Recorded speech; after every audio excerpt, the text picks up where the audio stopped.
topic of today's Tech Talk is small language models making AI lightweight and efficient. So, the topics we will be covering are why talk about small language models, what are small language models, how do they work, SLM versus LLM, architecture of SLMs, techniques to build SLMs, popular SLMs, challenges, and a short demo. So first of all, why should we even talk about SLMs? The thing is, we have all used Claude, ChatGPT, Perplexity, and they answer extremely fine.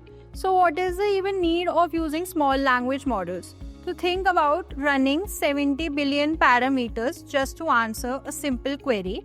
Now think about having a supercomputer for a simple mathematical calculation which can be done through calculator. So there is why SLMs are needed to reduce the compute cost. So we know that Cloud Gemini are very powerful but are heavy. They require huge compute and memory cost to train and run. And they are hard to deploy also. They require a specific environment, whereas SLMs can be deployed on your device on the go. So business actually needs something which is faster, cheaper and private, something which can be deployed on premise rather than having a hardware from an external source. So that is why we should talk about SLMs and how they are changing AI. So what are even small language models? As we know that large language models like ChatGPT, they all have some from 100 billion to 1 trillion, 2 trillion parameters. But small language models are under 5 billion and they have the same transformer architecture as LLMs, but they are scaled down and trained on a fewer parameters.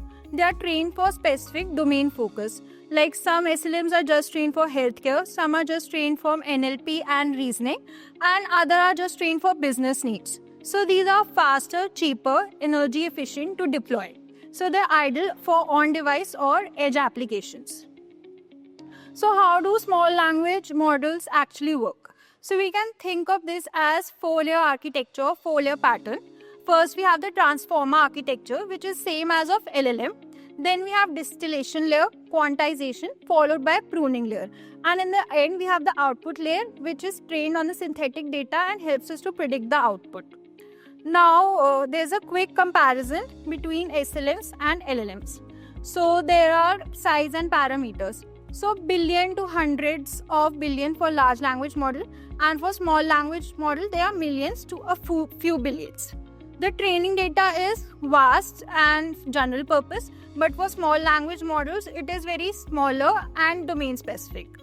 The infrastructure for large language models requires GPU, TPUs and large memory clusters, but small language model just runs on modest hardware.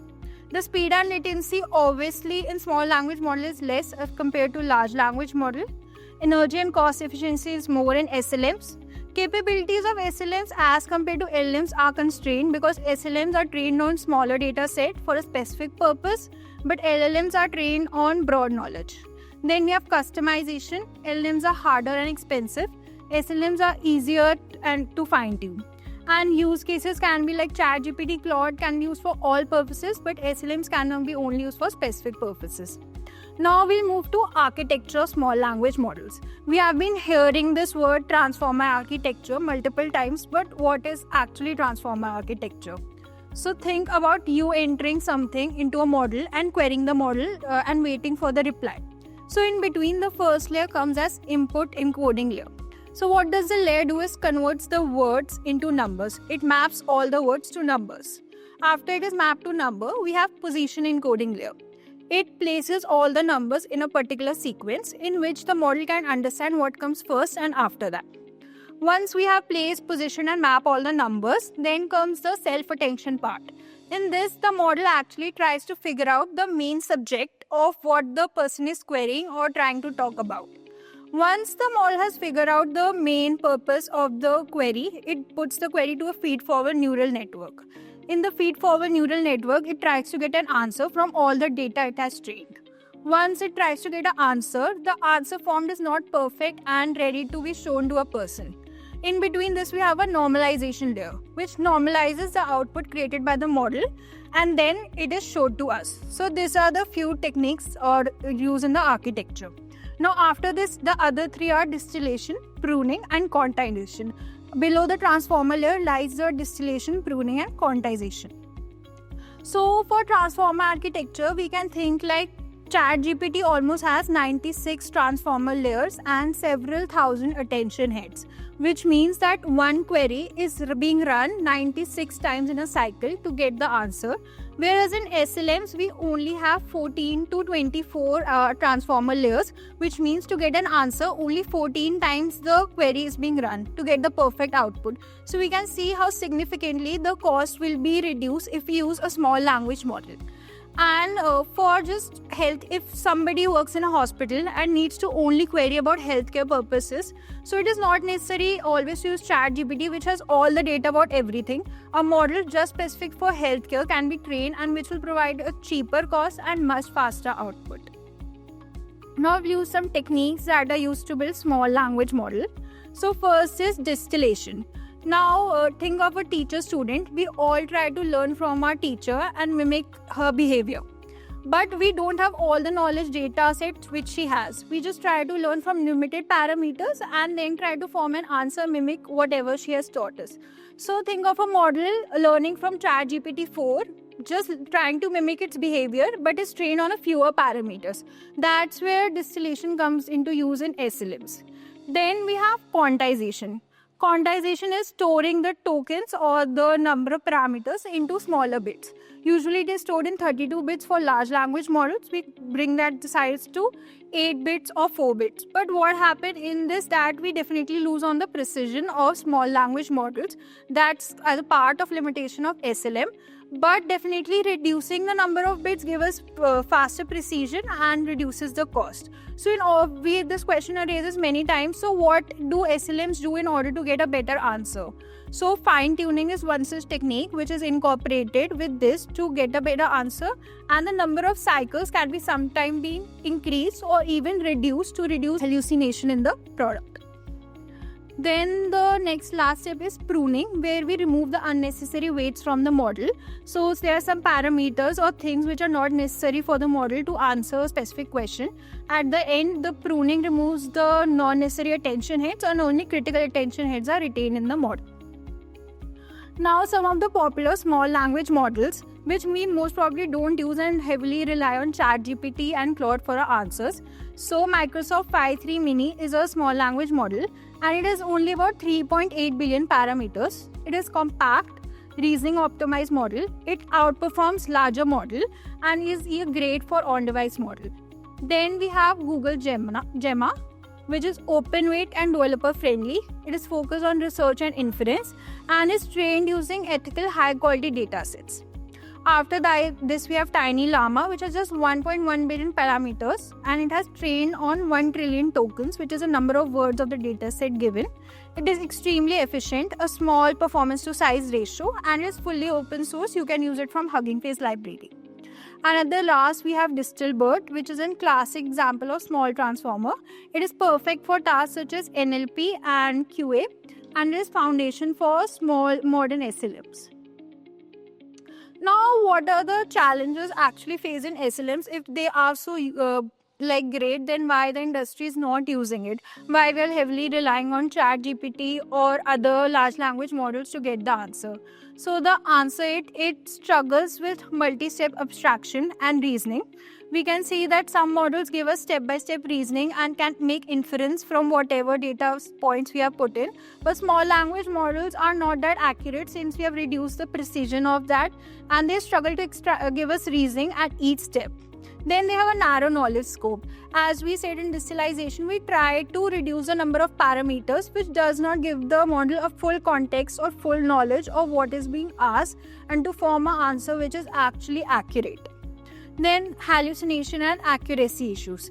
So what happens while training a small language model? We give it a certain number of data sets. Suppose we have 400 queries and we make a batch size of 50. Now the model will be running 8 times to get to train in 8 sets to train the model. While running on each batch, it will have some training loss and epoch loss and validation loss. So the training and validation loss might reduce in each cycle, but will increase the hallucination and accuracy issues. The model will try to hallucinate and give answers which does not exist in the training data set, and some responses might be incompletely wrong. So for this, either we can reduce the validation loss, or we can implement RAG in the model to give it better answer. And another is task specific dependency. We can have a SLM, but it cannot answer anything. It just can, its knowledge base is limited.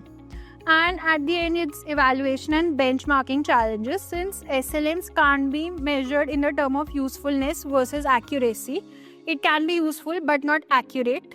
And it is perfect for basically NLP tasks like classification and QA, but still has some limitations. And no SLM can be benchmarked for a foundation of modern SLM research due to inaccuracy provided in the models. Now we'll be moving on to a small demo that we have created for SLM models. So first, the below model is a small language model which is trained on disease and its symptoms. The model is trained on a data set which is taken from Hugging Face, and it is a pre-trained district GPT-2 for tokenization, and the model is ready to respond for 400 diseases at the moment and also generates responses for unknown diseases, but the problem of hallucination still persists. Although the model generates responses for disease and not present in the database, but lack responses generated. So the future scope would definitely be either increasing the data set to 2000 or some more diseases, and maybe training it more accurately with more number of cycles. Obviously, this was not a limitation because the model is trained on this device only, so the compute provided by Colab is not that great. So we can train it for 2000 data sets. So the first step goes like installing all the dependencies which is required for the model. As you can see, I've imported the datasets, Pandas, TensorFlow and dataset. After that, simply loading your dataset, which is the disease dataset from Hugging Face, and then making it work to see what all is present. Then we can see, as we have taken the sample dataset, taken out the parameters, what is there and mapped it, and then we can see what is present in a dataset. It is the name and the symptoms of the diseases. Moving on further, we have installed Transformer, GPT tokenization and GPT model in this, and then we are trying to train the model for tokenization, which is taking the words as a single thing, not as a full string, and then mapping it to the specific numbers. After this, we have run a loop in which we can see like the count. There are 400 count of the records in the DB, out of which 382 are unique. Now, once we have done all the abstraction on the dataset, we start preparing dataset for the further use. So we extract the data label, as you can see, X and Y. We are extracting the value of the label from the first row and from the second row to convert it into a full string, so that the model can understand what are we querying further and train its data accordingly. Then we can see I have set the training size to 0.8 into len and a num epoch, which can be referred to as batch size in this case. We have taken a batch size of number of training cycles as 8 and batch size of 50. And model name that we are using pre-trained is Distill GPT-2. Now we have provided some criteria for learning rate, which is model dump param, and limiting rate of 5e minus 4. After moving this, we put results into a data frame. As mentioned, as you can see, we are checking the epoch, transformer, batch size, GPU compute, training loss, validation, and epoch training duration second. Then comes our training loop and validation loop. In training loop, we train the data on whatever the input is provided, and in validation loop, we try to validate whether the input given and the answer received is correct or not. So we can see that the model is being trained, and this is the number of data sets. Like you can see, the batch size and the epoch number of cycles are 8, and it is being trained 8 times on the same data set. So one observation that we can make here, that the training loss is significantly being reduced in each cycle. It starts from 0.8 and it ends at 0.612. In 8 cycles, the training data loss has been significantly reduced, but what has happened, the model is starting to hallucinate after certain iterations. So either in this, the number of cycles can be reduced and batch size can be increased, or we need to implement RAG to stop the model hallucinating. After this, there's a graph of training versus validation loss. We can see the graph plotted of the training loss and the validation loss. So x-axis tells the training progress and y-axis tells the error value. Then we have the blue dot for the training loss at epoch 8 and orange at the validation loss for epoch 8. And then observations from the graph we can make are that the training loss is very low, validation loss much higher, gap between training and validation is a big gap, which means overfitting.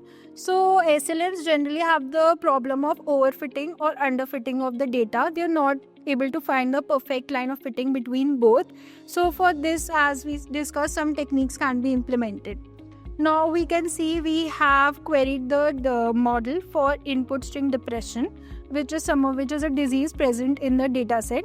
Now you can see that it has mapped the words to specific numbers to some token IDs, and when it is mapping, then it is setting the length token padding to get the accurate result.